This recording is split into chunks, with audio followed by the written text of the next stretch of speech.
เรื่องก็ลับไปเล่นเกธา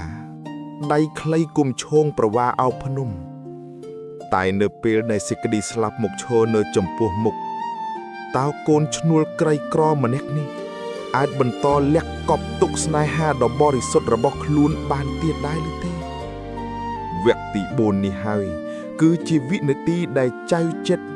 เฮียนยกชีวิตเติบดูยกเบดงระบอกคุณนิรี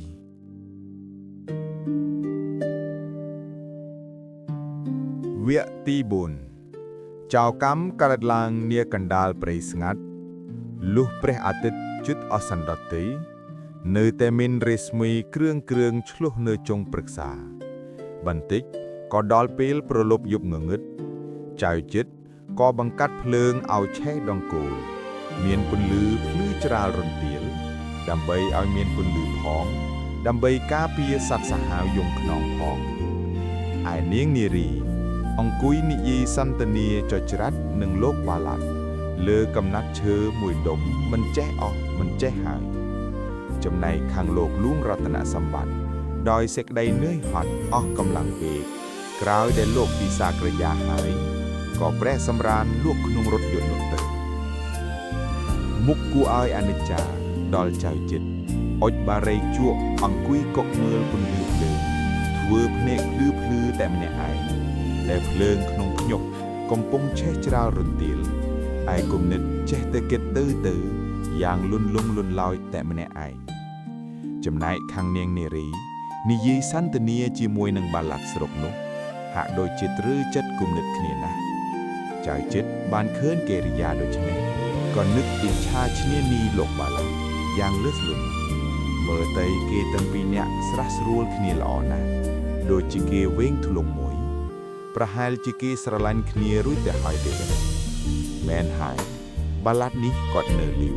แถมเตียงเมียนตรบสมบัติกรอนบาพองหายรูปชาวสาวเตียนก็มันจีอักระประมาณเนียงเนรีกงประทุยสระลันเกรุ่ยแต่หายจกจมนายขังไออันเมียนสะเพียบด้วยมาเด็กเนียงเนรีเมียนสะเพียบด้วยมาเด็กเนิบกงเทียบจิงกิเนียชนายนะบาตุกจีเนียงเนรีนึกสระลันอ่านได้ก็กงมันเฮียนประทุยเทแกรงโคยเกเตียวงตระโกลระบาเนียงแกรงรู้อัตมาอันเมียนฐานะเติมกรรมกรหายจีกรรมกรระบาเนียงเตียดพองคืออัตมาอันโดยเตียบเตียงปนสักเตียงตรวบสมบัติเตียงระบรอกสีโดยชนะอัตมาอันมันกู้จวบจิตสระลังเนียงเทโดยเมียนเปียกโบราณจ้องกรองตุกท่าคลวนเตียบกลมตอง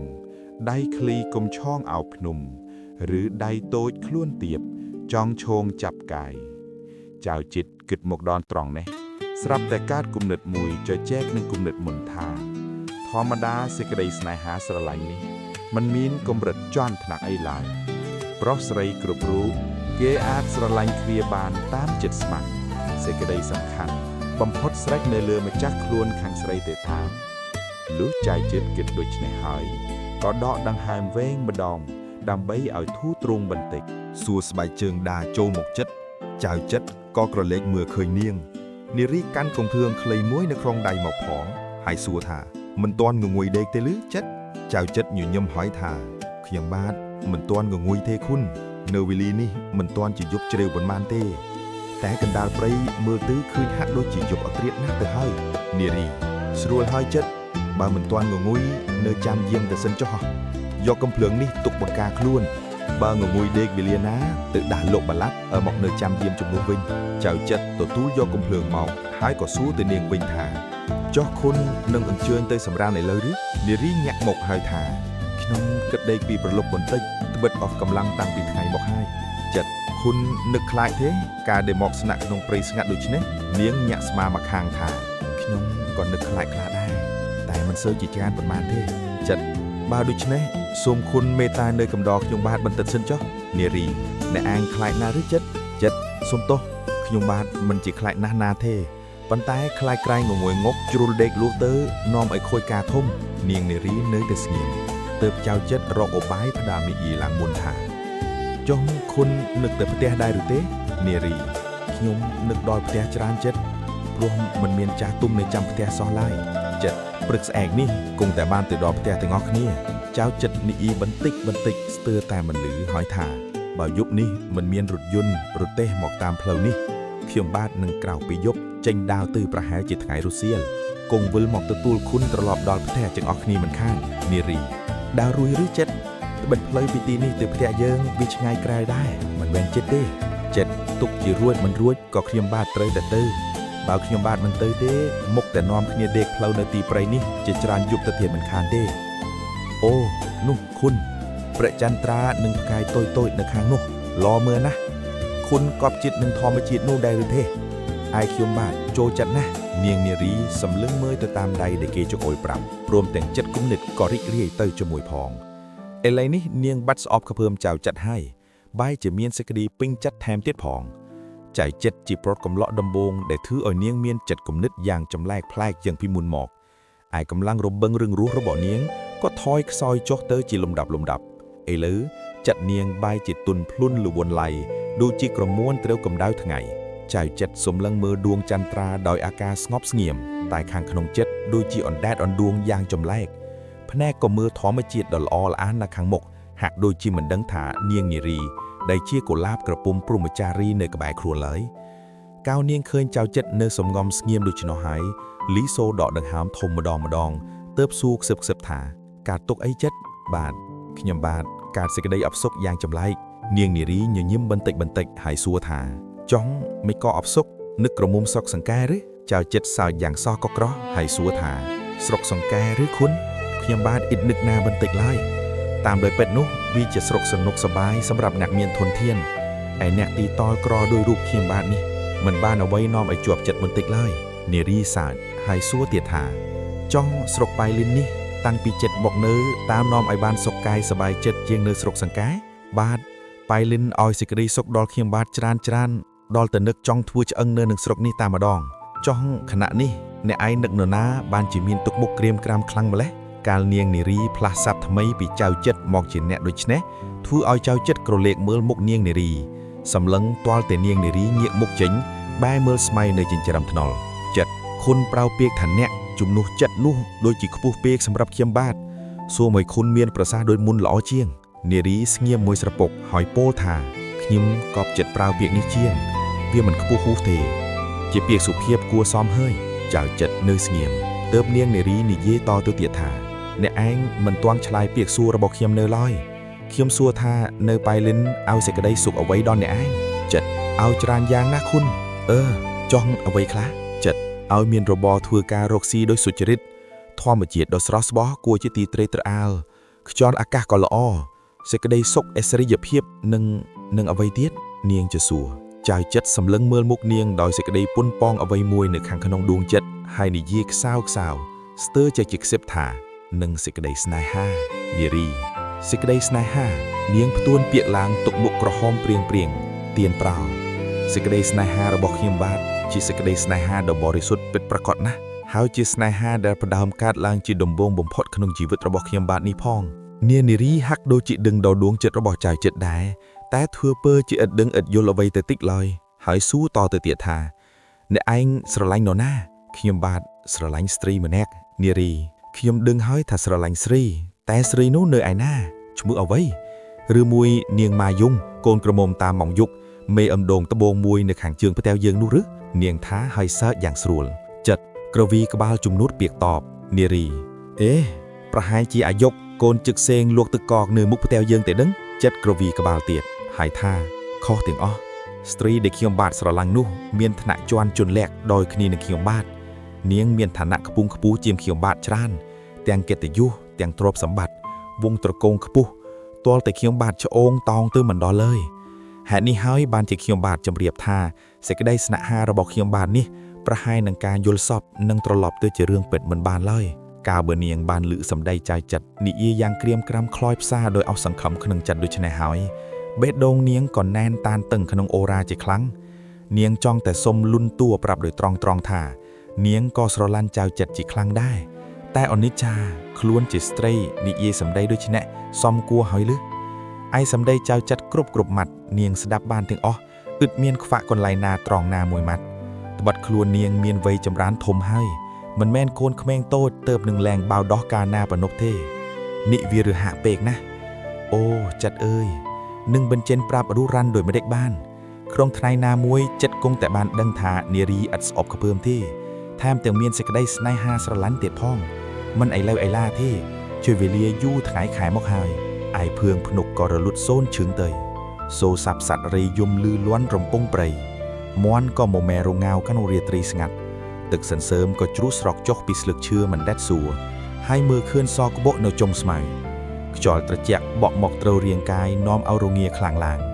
ភ្នំខ្ពស់ត្រដែតនៅខាងមុខត្រង់កណ្ដាលពន្លឺដួងចន្ទ្រានោះហាក់ដូចជាអសុរកាយចាំឃ្លាំរក្សាព្រៃព្រឹក្សាដ៏ស្ងាត់ជ្រាបនោះចៃចិត្តស្ទុះក្រោកឡើងពាត់ខ្លួនប្រានឲ្យបាត់រយស្រពន់ដែលទ្រាំអង្គុយនិយាយមកជាវេលាយូរហើយដកដង្ហើមធំម្ដងយប់ជ្រៅណាស់ហើយអញ្ជើញគុណទៅសម្រានឯរថយន្តជាមួយនឹងលោកឪពុកខ្ញុំបាទនៅចាំយាមសូមកុំព្រួយឲ្យសោះនារី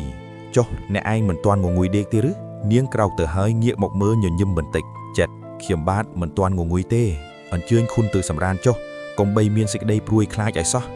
អ្នកដែលចូលមកធ្វើអន្តរាយដល់គុណបានលុះត្រាតែខ្ញុំបាទស្លាប់ទៅជាខ្មោច4ស្រេចខណៈនោះខ្ញុំបាទនឹងយកជីវិតរក្សាការពារអន្តរាយគ្រប់ទិសស៊ូមឲ្យគុណសម្រានជាសុខចុះនាងនារីងាកបាយទៅរកចៅចិត្តម្ដងទៀតព្រោះបានឮសំឡេងស្រែកហៅដោយសំឡេងផិតភ័យតក់កមាឃើញទេគុណនោះណោះពន្លឺភ្លើងអ្វីចម្លែកណាស់នាងនារីសម្លឹងមើលតាមដៃដែលគេចង្អុលប្រាប់ក៏បានឃើញពន្លឺភ្លើងដូច្នោះមែននៅចម្ងាយជាង1គីឡូម៉ែត្រនាងខំសង្កេតមើលទៅកាន់តែឃើញពន្លឺគប់ភ្លើងនោះច្រើនឡើងហើយដាសម្ដៅចូលមកកាន់តែចិត្តឡើងនាងមានសេចក្តីភ័យខ្លាចយ៉ាងខ្លាំងញាប់ញ័រអស់សពាងកាយព្រោះមិនដឹងជាមានហេតុល្អឬអាក្រក់ដូចម្ដេចនាងស្ទុះទៅចាប់ដៃចៅចិត្តជាប់ដល់មិនដឹងខ្លួនប្រអានបន្តិចសោះចៅចិត្តច្រកក្របកំភ្លើងរួចស្រេចប្រាប់នាងនារីឲ្យទៅដោះលោកឃ្លួងនិងលោកបាឡាត់ឯរថយន្តមួយសបុកជន់ទាំង3នាក់ត្រឡប់មកវិញព្រមគ្នាលោកឃ្លួងសួរយ៉ាងសស្នាសស្លក់ថាកើតអ្វីចៅចិត្តចង្កូលទៅពន្លឺភ្លើងដែលកំពុងតែចូលចិត្តមកគ្រប់ខណៈហើយថាទៀនប្រោសសូមពិនិត្យមើលគប់ភ្លើងនោះមិនទាន់ដឹងជាអ្វីទេប្រហែលជាពួកចៅទេដឹងលោកបាឡាត់និយាយឡើងមុនគេប្រហែលជាពួកចៅមែនចៅចិត្តថាផ្ទួនកាលចៅចិត្តនិយាយដូច្នោះហើយលោករតនសម្បត្តិនិងលោកបាឡាត់ក៏នាំគ្នារត់ទៅឯរថយន្តរកបានដែករវៃរថយន្តមួយម្នាក់សម្រាប់ប្រើជាអាវុធបង្ការខ្លួនឯនាងនារីញ័រខ្លួនចំទ្របដូចជាកូនសត្វឈើនៅក្បែរចៅចិត្តចាប់ដៃនាងជួបហើយប្រាប់ថាគុណកុំតក់ស្លុតឲ្យសោះធ្វើចិត្តឲ្យក្លាហានឡើងគុណផ្លិតពាក្យដែលខ្ញុំបានសន្យានឹងគុណហើយឬនាងមិនតបដោយមិនដេចឡើយគ្រាន់តែចាប់ដៃជួបដោយភ័យស្លន់ចៅចិត្តប្រុងខ្លួនយ៉ាងអង់អាចរងចាំពេលវេលាដែលនឹងមានមកដល់ឥឡូវនេះជាពេលវេលាដែលមិនទាន់ដឹងជាមានហេតុភេទដោយមិនដេចកើតឡើងនៅខណៈនោះទេនៅទីបន្ទប់ស្រាប់តែឮសំឡេងស្រែកហូរកងរំពងនាកណ្ដាលព្រៃស្ងាត់នាំឲ្យដឹងថាពួកចៅនោះមានចំនួនច្រើនអ្នកហើយឮសូរកំភ្លើងច្រើនណាស់បាញ់លំរងមកមានគ្រាប់កំភ្លើងខ្លះធ្លាក់នៅខាងមុខចៅចិត្តក៏មានអ្នកទាំងពីរគឺលោកលួងនិងលោកបាឡាត់ថយក្រោយទៅយករថយន្តជាគ្រឿងកំបាំងអន្តរាយលួងរតនសម្បត្តិទុកជាចាស់ហើយក៏ពិតមែនតែនៅមានស្មារតីរហ័សវាងវៃណាស់សាំជាបរោះឯលោកបាឡាត់សភ្លឿតសស្លក់ខំលូនចូលទៅនៅខាងក្រោមរថយន្តឯនាងនារីមិនព្រមឃ្លាតឆ្ងាយពីចៅចិត្តឡើយនៅតែចាប់ដៃជាប់ស្អិតក្នុងខណៈនោះចៅចិត្តអែបបំបាំងខ្លួននឹងដើមស្រឡៅធំមួយដើមសូរសំឡេងហូរកឹកកងរំពងនោះកាន់តែជិតមកចៅចិត្តខំថ្មីងយ៉ាងណែនផ្គងកំភ្លើងប្រុងស្មារតីយ៉ាងអង់អាចត្រៀមខ្លួនចាំតទល់នឹងស្ត្រីដើម្បីការពារស្ត្រីជាទីស្រឡាញ់ពេញចិត្តរបស់ខ្លួនជីវិតខ្លួននិងអ្នកទាំងអស់គ្នាពួកមហាចៅក៏បាញ់កំភ្លើងក្របប្រាយមកបាច់សាច់ដូចជាក្របភ្លៀងតែឥតត្រូវរាងកាយនរណាមួយឡើយព្រោះទីនោះជាទីងងឹតស្លុបចាក់ភ្នែកពំយល់ចំណែកខាងពួកចៅមានគប់ភ្លៀងភ្លឺសន្ធូសន្ធើពេញទាំងព្រៃដូច្នេះបានជាក្របកំភ្លើងដែលចៅចិត្តបាញ់ទៅគ្មានខកមួយគ្រាប់ចៅខ្លះបាក់ដៃខ្លះបាក់ជើងខ្លះដួលចង់ទៅក៏មានតែក្របកំភ្លើងមានតិចពេកបានជាមិនអាចនឹងប្រហារចៅដែលមានចំនួនច្រើននោះឲ្យមានជ័យជំនះបានឡើយចៅចិត្តខំតស៊ូយ៉ាងក្លាហានដើម្បីការពារជីវិតខ្លួននិងជីវិតស្ត្រីសម្លាញ់របស់ខ្លួនដោយអង់អាចឥតខ្លាចស្លាប់បន្តិចឡើយហេតុភេទដែលមុខគួរឲ្យស្ងប់ស្ញៃនេះនៅមិនទាន់ដឹងជាខាងណាចាញ់ឈ្នះនៅឡើយពួកចៅទុកជាត្រូវក្របដួលទៅជាច្រើនអ្នកហើយក៏ដោយក៏ឥតរុញរាថយក្រោយឡើយមានតែរុកចូលមកថែមកាន់តែច្រើនឡើងហើយចូលជឹបមកឥតឈប់ឈរកាន់តែចិត្តជួនខ្លួនគ្រប់ខណៈចៅចិត្តបាយមកអមនារីជួបហើយនិយាយខ្សឹបប្រាប់នឹងត្រចៀកថា ក្របកំភ្លើងនៅសល់តែមួយក្របទេគុណនារីខ្ញុំបាទសូមលន់តួជម្រាបគុណដោយស្មោះត្រង់ថាខ្ញុំបាទមិនចិត្តស្រឡាញ់គុណក្រៃលែងជាងជីវិតរបស់ខ្ញុំបាទទៅទៀតត្បិតក្នុងខណៈនេះពេលវេលាកាន់តែជិតដល់ទីបំផុតហើយខ្ញុំបាទនឹងទ្រាំលាក់យូរទៅទៀតបំបាទព្រោះអវសាននៃជីវិតខ្ញុំបាទកាន់តែចូលទៅជិតស្រឹកខ្មោចហើយគុណនារីខ្ញុំបាទត្រូវតែស្លាប់ក្នុងគ្រានេះហើយមើលចុះពួកវាគ្នាច្រើនណាស់វាគង់មិនទុកជីវិតខ្ញុំបាទឲ្យរស់នៅទេឯក្របកំភ្លើងមួយក្របនេះខ្ញុំបាទនឹងចេញតទល់ការពារគុណដោយយកជីវិតខ្ញុំបាទចេញរងជំនួសសូមឲ្យគុណរត់ទេពូនចុះខ្ញុំបាទនៅតស៊ូនឹងពួកចៅចិត្តសម្ដែងកិរិយាសោកស្ដាយស្រណោះអាឡោះអាល័យយ៉ាងពន្លើកហើយសួរបញ្ជាក់ថែមទៀតថាស្រឡាញ់បងទេនារីចាំស្រឡាញ់ចិត្តខ្ញុំស្រឡាញ់ចិត្តរបស់នារីតែមួយនេះជាបណ្ដូលចិត្តរបស់នារីនាងនិយាយទាំងទឹកភ្នែកដោយក្តីរីករាយភិតភ័យលាយឡំស្ទើរនិយាយមិនចាញ់ចិត្តស្រឡាញ់ខ្ញុំបណ្ដូលជីវិតរបស់បងតែប៉ុណ្ណេះបងធ្មេញភ្នែកស្លាប់ជាសុខហើយប្អូនមាសប្រលឹងនៅវេលាដែលនារីងាកទៅពួននឹងគល់ស្រឡៅវិញចៅចិត្តក៏តម្រង់កំភៀងបាញ់ទល់នពូរចោលស្រាប់តែលឺសូរស្រែកយោយឡើងដោយឈឺចាប់យ៉ាងខ្លាំងចៅចិត្តយកដៃអបដើមទ្រូងនារីឃើញដូច្នោះក៏ញ័ររន្ធត់ទាំងខ្លួនប្រាណចៅចិត្តស្រែកប្រាប់នារីថានឹងត្រូវក្របរបស់ចៅហើយគុណនារីស្រែកតែក្នុងបំពង់កហើយមានឈាមហូរចេញពីខ្លួនក្រហមច្រាលហើយប្រាប់ថាគុណកុំនើរត់ជីប្រញាប់ទៅផុតពីកណ្ដាប់ដៃពួកចៅ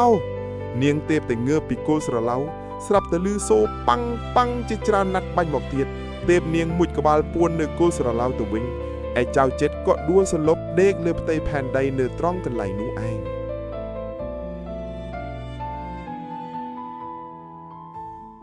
បន្ទាប់ពីបានឃើញទង្វើរបស់លោកបាឡាតនិងចៅចិត្តក្នុងវគ្គនេះហើយបងប្អូនយល់ថាតើឋានៈបុណ្យស័ក្តិឬទឹកចិត្តក្លាហានមួយណាមានតម្លៃជាងសម្រាប់វិនិច្ឆ័យមនុស្សម្នាក់សូមបញ្ចេញមតិខាងក្រោម